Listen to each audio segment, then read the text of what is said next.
Bonjour. Le sujet du cours 3, c'est les miroirs courbes. Et j'ai décidé de scinder ce cours-là en deux parties. Donc aujourd'hui, on va introduire les miroirs courbes, un peu la matière, mais on va comme faire des exercices dans deux vidéos successifs. Donc aujourd'hui, je donne plus d'explications, un exemple, une liste d'exercices à travailler, puis au prochain cours, ça va être plus d'exemples. Alors, on a un exemple ici d'un miroir convexe. Donc, quand on parle de miroir courbe, on parle de miroir soit convexe, ce qui veut dire que la partie réfléchissante est bombée vers l'extérieur, ou encore un miroir qui serait concave, ça, ce serait la partie réfléchissante qui est creuse. Donc, dans le cas d'un miroir convexe, là, je le montre en exemple parce qu'on le voit souvent dans les commerces. Ça permet à la personne qui travaille d'avoir un bon champ de vision dans les allées. Donc, le principe, c'est que le miroir convexe va capter des rayons environnants, puis sur une plus grande surface qu'un miroir qui serait plan. Puis ça fait en sorte qu'on a justement plus d'éléments qui apparaissent dans l'image, mais en contrepartie, c'est sûr que l'image va être un peu plus petite. Donc, mais ça donne un bon champ de vision très large. Donc, quand on parle de miroir sphérique, il s'agit dans le fond on peut imaginer une sphère qui serait faite en miroir, puis on en prélève un morceau. OK? Donc, le miroir sphérique, c'est une petite partie d'une sphère. Là, j'ai déjà parlé des deux types de miroirs, donc on va parler du concave en premier. Ici, on voit un miroir concave, donc la surface réfléchissante ici est creuse. OK? Donc, là, je veux vous parler de ce qu'on appelle le centre de courbure du miroir. Donc, c'est le centre de courbure du miroir, c'est comme si on prenait le miroir puis on imaginait toute la sphère que le miroir aurait faite s'il n'avait pas été découpé. Puis là, le centre de courbure, c'est le point milieu de cette sphère imaginaire-là. Donc, on peut aussi parler du rayon de courbure. Ce serait la distance du centre de courbure, bien sûr, jusqu'à la paroi du miroir. Donc, quand on projette des rayons lumineux sur un miroir concave, ce qu'on observe, si notre source de lumière est lointaine. Okay? Une source de lumière lointaine, quand que notre source de lumière est très éloignée, on reçoit les rayons tous à peu près au même angle sur une petite surface. Donc, c'est le cas ici. Donc, les rayons y arrivent de façon toute parallèle vers le miroir quand la source est loin. Fait qu'est-ce qui arrive à ce moment-là? On observe que tous les rayons qui vont réfléchir sur la surface du miroir, en obéissant bien sûr à la loi de la réflexion, vont réfléchir en un point précis. Donc là, c'est quand que les rayons réfléchis sur un miroir se focus, disons, sur un point réel dans l'espace, on dit que ça va produire une image. À ce moment-là, cette image-là est réelle. Donc, lorsque les rayons réfléchis se rencontrent après la réflexion. Ce point-là ici, où est-ce que l'image réelle, on appelle ça le foyer ou le point focal, le point focal de notre miroir. Puis là, quand on parle de la distance focale, ça va être la distance entre ce point-là et la surface du miroir. Donc, on constate que pour un miroir concave, le point focal, c'est une image réelle. Si on compare avec le miroir qui est convexe, donc on descend plus bas, la surface est bombée vers l'extérieur, la surface réfléchissante. Okay? Donc, les rayons provenant d'une source lointaine, ceux-là vont être réfléchis de façon un peu en éventail, ce qui fait que c'est comme si les rayons réfléchis provenaient d'un endroit où il n'y a pas de lumière. Donc, ça veut dire que notre point focal pour un miroir convexe est une image virtuelle. Excusez si vous entendez mon chien. Des fois, quand elle s'endort, elle gémit un peu. J'espère que vous ne l'entendez pas trop. Elle est à côté de moi. OK. Donc, maintenant, si on a un miroir concave, vous voyez ici, c'est une expérience, une vraie expérience, où est-ce qu'on a des rayons qui arrivent, disons, d'une source lointaine. En fait, c'est fait par une boîte à rayons. Là, c'est un instrument un peu artificiel, mais on voit les rayons qui arrivent de façon parallèle sur le miroir, puis qui sont réfléchis au point focal. Ce que je vais vous faire remarquer ici, c'est que si on prolonge la sphère faite par le miroir, ou ici le cercle, là, vu que c'est une vue de côté, puis qu'on localise le centre, OK? Le centre de courbure. À ce moment-là, on peut s'apercevoir que, ben, premièrement, j'ai déjà dit, la distance entre le centre de courbure et la surface du miroir, c'est le rayon de courbure, mais que la distance focale est environ à la moitié du rayon de courbure. Donc, je dis environ, mais on va supposer ici que c'est une égalité parfaite. Donc, on va commencer par définir ça comme la première équation qu'on va utiliser pour les miroirs sphériques. Donc, le F, qui est la distance focale, c'est le rayon de courbure du miroir divisé par 2. Dans la réalité, on ne va pas vraiment tracer le miroir comme on vient de le faire ici. C'est plutôt quelque chose qu'on va peut-être calculer, le rayon de courbure ou la distance focale, ou encore ça va être une donnée qui va vous être fournie. Maintenant, je vais juste faire une petite parenthèse sur les miroirs sphériques versus les miroirs paraboliques.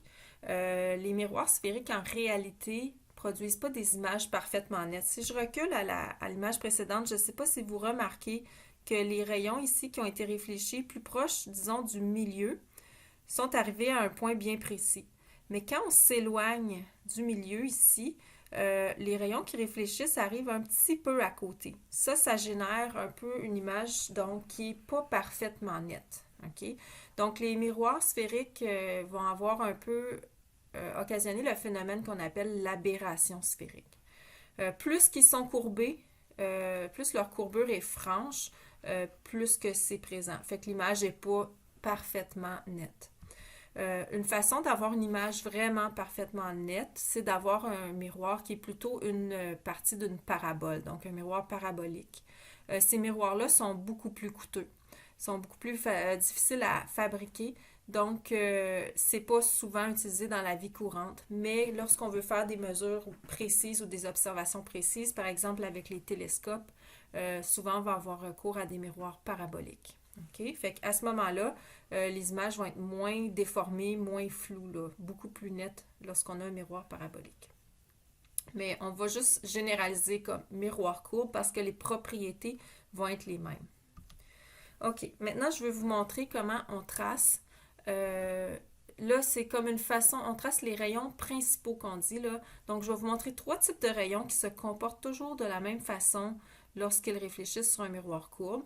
Puis, ils vont nous permettre de trouver les caractéristiques de l'image. Donc, c'est une façon d'aller chercher les caractéristiques de l'image à main levée si on ne fait pas de calcul. Mais ça aide aussi à comprendre qu'est-ce qui se produit, comment l'image, elle se fait. Donc là, ici, j'ai fait un schéma. Là, remarquez que mon miroir, il n'a pas l'air courbe du tout. La raison, c'est que quand on fait un tracé de rayons, les rayons que je vous fais tracer, c'est comme des rayons qui sont proches de, on pourrait dire, l'axe principal, la ligne horizontale ici. C'est comme si on zoome sur le centre du miroir. Fait que ça fait en sorte que si on zoome beaucoup, ben, la courbure du miroir devient moins prononcée. C'est pour ça que dans nos tracés, on va juste faire une ligne droite, ce qui va revenir à peu près, là, va nous donner des résultats aussi bons, mais dans le fond, on va avoir plus de facilité à dessiner. Mais là, vous allez peut-être vous demander, ben, comment qu'on peut savoir si ça, c'est un miroir concave ou convexe? Il est droit, OK? Je vais revenir en arrière pour vous montrer que les rayons qui arrivent devant un miroir concave vont réfléchir à un foyer réel en avant du miroir. Donc, quand on a un miroir concave, le foyer il est devant la surface réfléchissante du miroir. Si on compare au miroir convexe, le foyer il était derrière. Le centre de courbure, c'est la même chose. Fait que quand que j'arrive avec un tracé de rayon, ben si j'ai placé mon objet ici du côté gauche de l'image, ça veut dire que la surface réfléchissante ici, elle est devant l'objet. Okay? J'ai sûrement pas placé mon objet derrière le miroir. Alors, à ce moment-là, si le miroir est concave, ça veut dire que le foyer doit être devant la surface réfléchissante. Donc là, ce que je veux faire, c'est vous montrer un premier cas où l'objet est placé assez loin du miroir, donc plus loin que la distance focale et même plus loin que le centre de courbure. On va voir qu'est-ce que ça génère comme image à partir des 3 rayons principaux. Donc, le premier rayon qu'on va tracer, c'est un rayon qui va aller horizontalement vers le miroir. Si on l'a vu tantôt, lorsque ça provenait d'une source lointaine, si le rayon est horizontal, ben, il réfléchit en passant par le point focal. Remarquez que l'objet il envoie des rayons dans toutes les directions. OK? Mais là, on trace seulement les rayons qu'on sait facilement comment ils vont se comporter. Donc, ça, c'est le premier rayon. Il est horizontal. Ensuite, il réfléchit par rapport à notre point focal. Le deuxième rayon, ben, c'est le contraire. OK? Donc, il va se diriger vers le point focal, puis ensuite, il va réfléchir de façon horizontale. Donc, déjà, on a nos deux rayons qui ont réfléchi ici, qui se rencontrent en un point. On pourrait dire qu'on a localisé l'image présentement, mais je vais vous montrer un troisième rayon qu'on peut faire. Donc, si une question vous est demandée ou on demande le tracé de rayon, mais on ne précise pas de faire les trois rayons, vous pourriez localiser l'image avec seulement deux, mais à condition de ne pas se tromper. Fait qu'en faire un troisième, ça peut être une façon de se vérifier, mais disons que c'est pas obligatoire si c'est pas précisé de faire trois rayons. Okay? Vous pourriez en faire seulement deux. Donc, le troisième rayon, qu'on sait comment il va se comporter, c'est un rayon qui passe par le centre de courbure. Ce rayon-là va réfléchir exactement sur lui-même. Donc, les rayons qui nous intéressaient, c'est des rayons qui provenaient du sommet de l'objet. Pourquoi? C'est parce qu'on veut savoir si le sommet de l'image est au-dessus ou en dessous de notre axe principal. Ça va nous dire si l'image est à l'envers ou à l'endroit. Donc là, on se retrouve en dessous de notre axe principal. Ça va être le sommet de l'image. La base de l'image va se trouver à l'axe principal. Donc, j'ai mis l'image ici en vert. Fait qu'on peut conclure, on peut aller relever trois caractéristiques d'après notre tracé de rayon pour l'image. OK?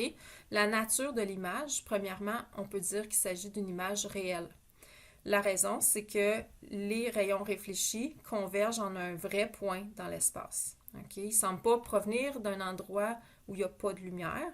Ils s'en vont vraiment focusser en un point où il y a de la lumière. Donc, c'est une image réelle. Cette image-là, on constate qu'elle est plus petite que l'objet, ou on pourrait dire aussi le terme réduite, et elle est inversée ou renversée par rapport au sens de l'objet. Maintenant, je veux vous montrer, ça c'est un miroir concave. Bien, les miroirs concaves peuvent générer plusieurs types d'images différentes. On va aller regarder un autre cas.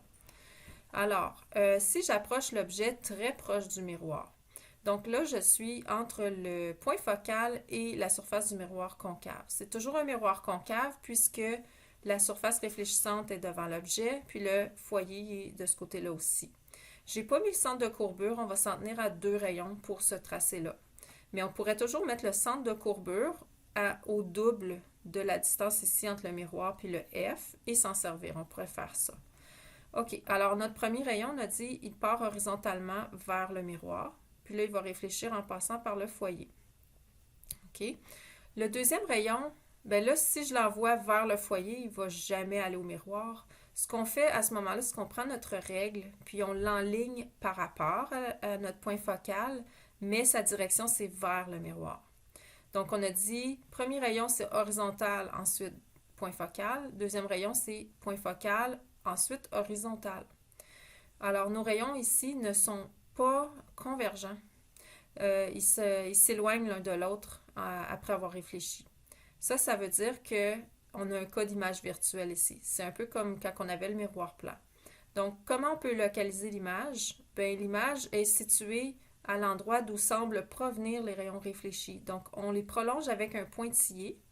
C'est important ici de mettre des pointillés de l'autre côté du miroir parce qu'il n'y a aucun rayon qui se rend dans cette région-là. Donc, on utilise des lignes pleines pour les rayons, puis des pointillés pour le reste. Fait qu'ici, nos rayons semblent provenir de ce point-ci, ce qui serait le haut de l'image. Donc, on trace notre image, et là, on constate qu'elle est à l'endroit, contrairement à tantôt. Donc, l'image, comme on a dit, elle est de type ou de nature virtuelle. Elle est droite ou à l'endroit, et elle est agrandie par rapport à l'objet. Donc, on vient de voir que pour un miroir concave, il est possible d'avoir soit des images réelles ou même des images virtuelles. Okay? Le foyer du miroir concave, il est réel, mais les images qu'on peut obtenir, elles, peuvent varier dans leur type. Okay? Fait que ça, c'est quelque chose que, dans le fond, il faut aller vraiment soit faire les calculs ou faire le tracé de rayon pour vérifier. Mais on peut aussi développer des grandes catégories. Dans le fond, ici, là, tant et aussi longtemps que j'ai placé mon objet entre le F et le miroir, les caractéristiques générales vont être celles-ci. OK? Virtuelle, droite, agrandie. Puis si je reviens au précédent, tant que je plaçais mon objet plus loin que le C, j'aurais toujours une image réelle plus petite inversée. Donc, c'est comme s'il y a des zones ici. Okay? Il y a une zone où est-ce que l'objet est plus loin que C, ça génère un type d'image. Si l'objet est entre C et F, on va obtenir un autre type d'image. Et si l'objet est plus proche que le F, encore une fois, ben là, c'est le type d'image qu'on vient d'obtenir ici. Alors voilà. Maintenant, on va aller faire un cas pour le miroir convexe. La bonne nouvelle avec le miroir convexe, c'est que peu importe où est-ce qu'on place l'objet devant le miroir, on va obtenir la même sorte d'image en termes de caractéristiques générales. C'est sûr que les détails comme la grandeur exacte, ça va varier dépendamment où on l'a mis. Donc, ici, on a affaire à un miroir convexe parce que la surface du miroir, sa surface réfléchissante est du côté de l'objet, mais là, notre foyer, notre centre de courbure sont de l'autre bord. OK? Donc, c'est un foyer virtuel. Alors, on trace nos rayons. On va suivre les mêmes grandes lignes, sauf qu'il faut garder en tête qu'il n'y a jamais de rayon qui traverse un miroir. C'est opaque. OK? Ça réfléchit. Donc, il n'y aura aucune ligne pleine à droite. Alors, si je commence avec le rayon 1 qui part horizontalement, bien là, je ne peux pas le faire passer par le point focal. Encore une fois, on prend simplement notre règle. On s'enligne on place notre règle pour qu'elle rejoigne le point focal, puis l'endroit où le rayon est arrivé sur le miroir. Puis là, on fait réfléchir le rayon selon cet angle-là. J'ai mis un petit pointillé ici pour montrer là, comment c'est aligné. Maintenant, le deuxième rayon, lui, va partir en direction du point focal. OK, alors on se place avec la règle, mais il arrête au miroir parce qu'il va réfléchir horizontalement à partir de cet endroit-là. Le troisième rayon, c'est un rayon qui pointe vers le centre de courbure. Lui, il va revenir sur lui-même. Là, vous voyez, j'ai mis des pointillés différents. La raison, c'est que pour localiser l'image, ici, on voit qu'on a une image virtuelle parce que nos rayons ne se rencontrent pas après leur réflexion. Mais là, ça pourrait mélanger certaines personnes parce que nos rayons, notre prolongement pointillé ne se rencontre pas partout. Mais le prolongement où est-ce que les pointillés sont les plus petits, lui, il n'est pas utile pour localiser l'image. La raison, c'est que ce n'est pas un rayon qui réfléchit celui qui était dans cette orientation-là. C'est un rayon incident au miroir. Le rayon réfléchi, c'est lui qui nous indique la position de l'image. Donc là, je dois rajouter un autre pointillé ici, horizontal, au niveau du rayon qui a réfléchi horizontalement. Là, ça marche. On voit que tous les rayons réfléchis semblent provenir de cet endroit ici, qui est la position du sommet de l'image. Donc, si on regarde les caractéristiques de l'image formée par un miroir convexe, qui sont toujours les mêmes, peu importe où est-ce qu'on place l'objet en avant, même si c'est loin ou proche. C'est toujours une image droite, virtuelle et plus petite que l'objet. Une généralité qui va ressortir, c'est qu'une image virtuelle est toujours à l'endroit, puis une image réelle est toujours inversée, dans les cas qu'on va voir dans le cadre du cours. C'est pratique. Pensez, si vous voulez vous rappeler de ça, que quand on se regarde dans le miroir de la salle de bain, ce qu'on regarde, c'est une image virtuelle, puis est à l'endroit. Okay? Donc, c'est une chance parce que sinon, ce ne serait pas pratique pour, disons, se regarder dans le miroir, se peigner les cheveux, etc. OK. Fait que image virtuelle à l'endroit, image réelle à l'envers. C'est important parce qu'on va avoir une convention de signes par rapport à nos valeurs numériques pour le sens des images, pour leur nature aussi.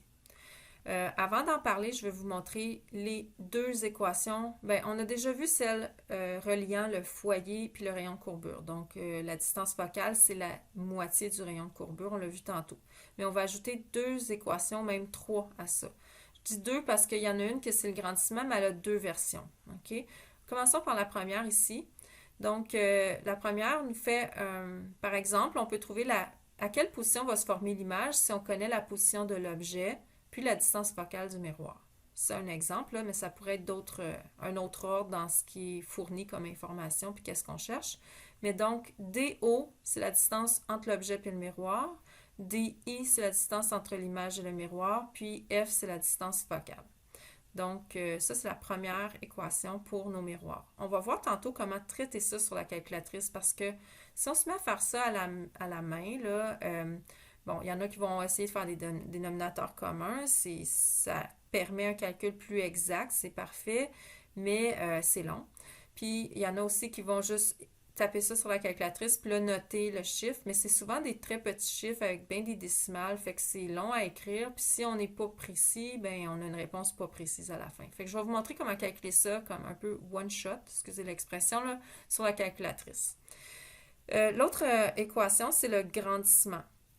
Donc, le grandissement, ça se définit comme la hauteur de l'image sur la hauteur de l'objet. Puis, on peut aussi calculer la même valeur si on prend moins la distance de l'image sur la distance de l'objet. Donc, il y a un moins ici qui n'a rien à voir avec si l'image est réelle ou virtuelle. C'est un moins qui est dans l'équation. Si on a une image virtuelle, bien, la valeur de DI va être négative. Fait que là, on va faire un moins fois un moins. OK? Fait qu'il faut vous garder le bon signe dans la valeur DI s'il est négatif ou positif. La signification du grandissement G, je vous donne deux exemples ici. Okay? Si G, c'est plus grand que 1, c'est que l'image est agrandie. Comme si G égale 2, ben, l'image est 2 fois plus grande que l'objet. Alors que si G est plus petit que 1, par exemple, G égale 0,5, ce serait une image plus petite, donc la moitié de la taille de l'objet. Je n'ai pas parlé du négatif, mais si l'image est à l'envers, le grandissement va être négatif. Okay? Donc, si on avait G égale moins 2, bien, on aurait une image 2 fois plus grande, sauf qu'elle serait à l'envers. OK, donc la convention de signe maintenant. OK? Si on a une image qui est à l'endroit, la valeur de la hauteur image, HI, va être positive. Si on fait un calcul et on trouve que la hauteur image est négative, ça veut dire que l'image est à l'envers. Si vous savez que l'image est à l'envers, puis on vous indique sa taille, disons, est 3 cm, dans le calcul, il va falloir que vous pensiez à mettre moins 3 cm si vous savez qu'elle est à l'envers. OK? Fait qu'il faut faire attention parce que quand on donne une taille dans un exercice ou on donne une distance, on ne précise pas toujours le signe. Des fois, c'est donné en valeur absolue. Maintenant, pour la distance image miroir DI, on l'a déjà mentionné, mais quand l'image est réelle, cette distance-là est positive. Quand l'image est virtuelle, cette distance-là est négative.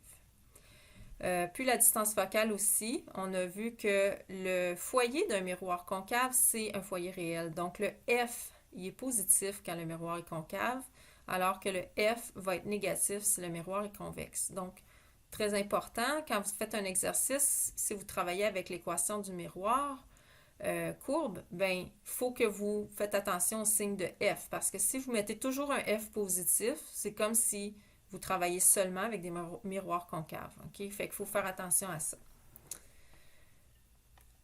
OK. Là, je reviens sur l'utilisation de la calculatrice pour l'équation des miroirs courbes. OK? C'est plus rapide et c'est plus précis. Donc, je vous invite à faire un petit test. Sortez votre calculatrice, puis mettre pause.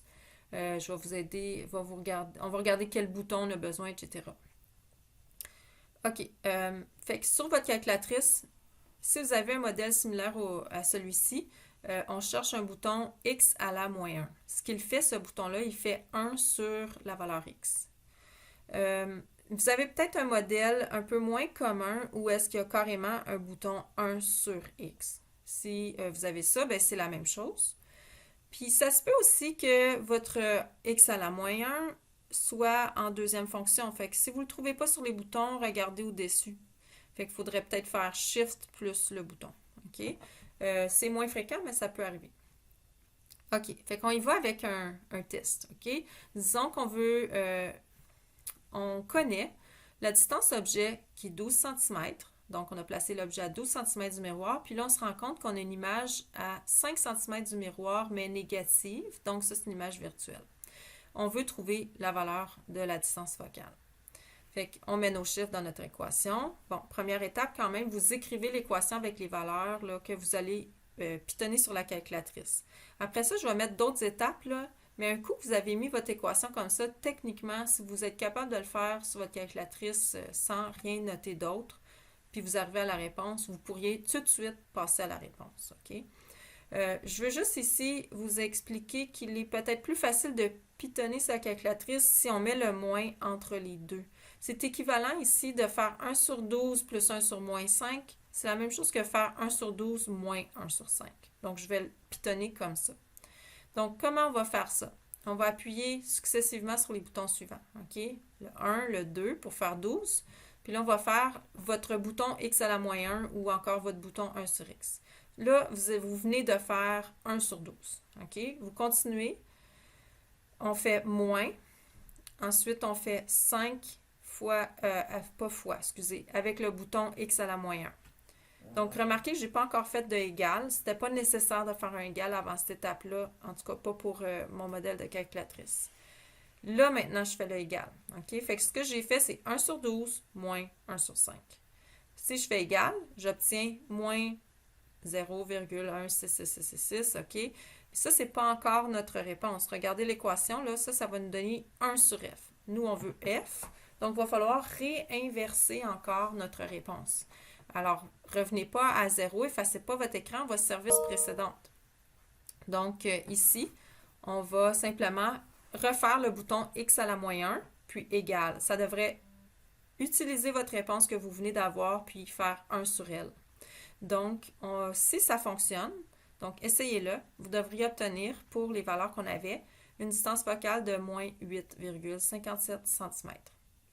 Toujours, on s'assure que nos unités ici, de nos deux informations qu'on a mises dans l'équation, étaient compatibles. Puis là, on va obtenir, c'est-à-dire une réponse avec les mêmes unités.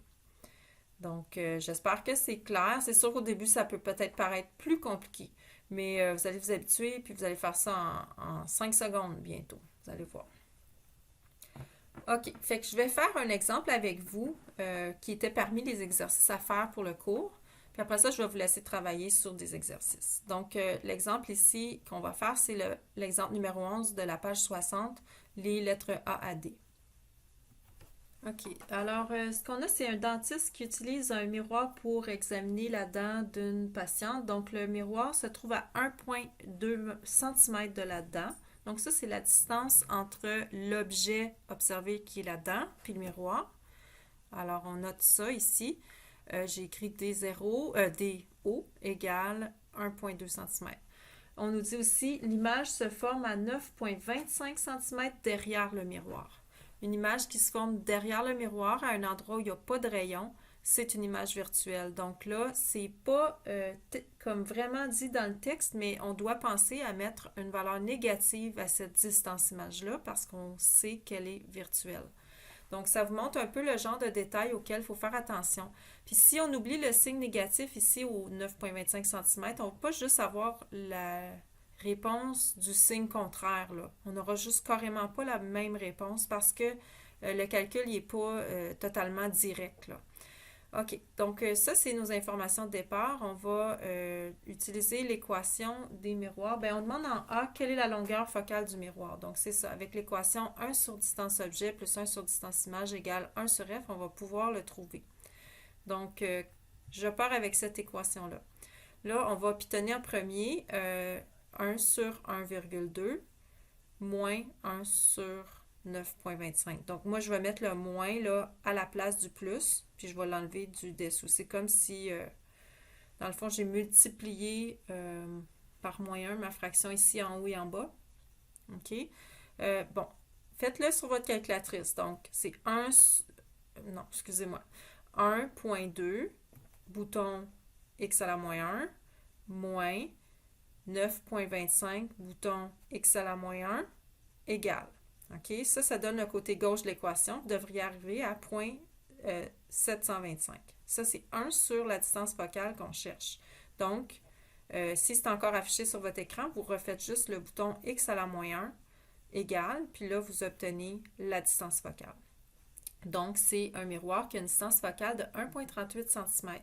Ça veut dire que, bon, on a calculé, puis on a obtenu un positif. Ça veut dire que le miroir, il est concave. OK? On a vu que les miroirs concaves, ils ont une distance focale positive. Avant d'avoir fait le calcul, on n'était pas certain. Fait que ça va être parmi les... c'est la question 2. OK? Donc, question B. le miroir est concave parce qu'on a obtenu la distance focale positive. On demande en C, est-ce qu'il s'agit d'une image virtuelle ou réelle? C'est un peu bizarre que cette question-là soit demandée à cette étape-ci parce qu'il a fallu qu'on déduise que l'image était virtuelle pour commencer le problème. Bien, elle est virtuelle, évidemment. Dernière question de l'exemple, c'est quel est le grandissement de l'image? Que signifie cette donnée? Donc, on va sauter la question E. Okay? Pour D, le grandissement de l'image, on a deux possibles équations. Okay? Soit on peut faire la hauteur de l'image sur la hauteur de l'objet, ou encore moins la distance image sur la distance de l'objet. On n'a pas la hauteur de la dent puis la hauteur de son image. Fait qu'on va prendre la partie à droite de l'équation. Alors, je vais faire moins la distance image qui est moins 9,25 divisé par la distance objet au miroir 1,2. C'était les mêmes unités, centimètre sur centimètre, fait que c'est beau. Les moins s'annulent. On obtient donc que l'image est à l'endroit parce que c'est un positif, le grandissement. Puis, on obtient 7,71 comme grandissement. Remarquez qu'il n'y a pas d'unité, le grandissement, parce qu'on a divisé des centimètres par des centimètres. Donc, il n'y a jamais d'unité. C'est une réponse qui a du bon sens. Là. Si, mettons, on est dans un examen, ben un dentiste, on ne veut pas un miroir qui va rapetisser la dent. Là. On veut un miroir qui grossit bien. Fait que ça aurait du bon sens, là, un grandissement de 7,7. OK?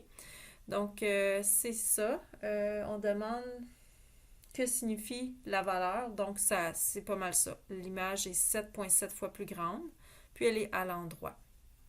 Alors, pour l'exemple, ça va être ça. Ça vous montre un peu comment travailler. Donc là, aujourd'hui, vous allez avoir des tracés de rayons à faire, puis commencer à essayer de maîtriser un peu l'utilisation des équations des miroirs. Donc, n'oubliez pas, il y a 3 équations. On n'a pas ramené celle du début, mais il y a toujours le foyer F égale rayon de courbure sur 2, en plus du grandissement, puis l'équation là, 1 sur DO plus 1 sur DI égale 1 sur F. Les lectures à faire aujourd'hui, c'est les pages 48 à 56. Il y a plus de tracés de rayons dans ces pages-là, fait que ça pourra vous aider à compléter les exercices. Puis, les exercices à faire sont listés ici. Je vous affiche aussi les réponses, mais je vais les mettre aussi dans un fichier. À part si vous aimez mieux juste ouvrir un fichier, c'est sur Léa que le fichier va être disponible. Donc, voici les réponses. C'est en 2 pages. Les numéros 1 à 10 ne sont pas tous à faire. Là. Vous regarderez comme il faut la liste. Puis, numéros 12 et 13.